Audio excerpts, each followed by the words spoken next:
정치권도 태풍 카눈 소식에 촉각을 곤두세웠습니다. 여야 가릴 것 없이 한 목소리로 우려를 표하며 철저한 대비를 강조했는데요. 네, 국회에 나가 있는 취재기자 연결해 보겠습니다. 김수강 기자.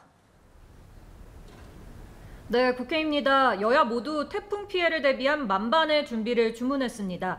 국민의힘 김기현 대표는 한반도를 남북으로 관통하는 초유의 태풍인데다 진행 속도까지 느려 큰 피해가 우려된다며 모든 행정기관에서 강물 범람 지역 등 안전 취약지대를 꼼꼼히 살피고 피해 예방을 위한 총력을 기울여달라고 했습니다. 김 대표는 어제 전국 시도당에 긴급 공문을 통해 태풍 북상에 대비한 비상대기도 지시했는데요.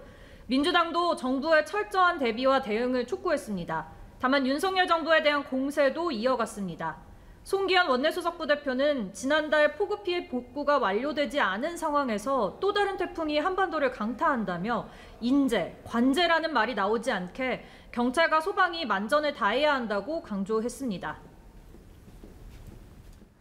자, 한편 오늘 민주당 이재명 대표에 대한 검찰의 출석 통보 소식도 알려지면서 여야 신경전이 거세질 것으로 보입니다.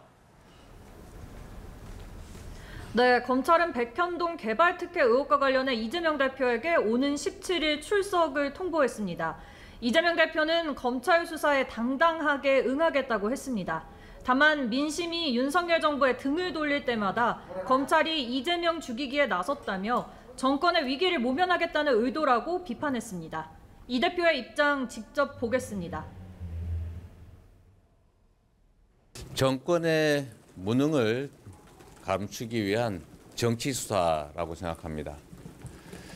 없는 죄를 만들어 뒤집어 씌우는 것이 가장 큰 국가 폭력입니다. 반면 국민의힘은 이 대표를 겨눴습니다.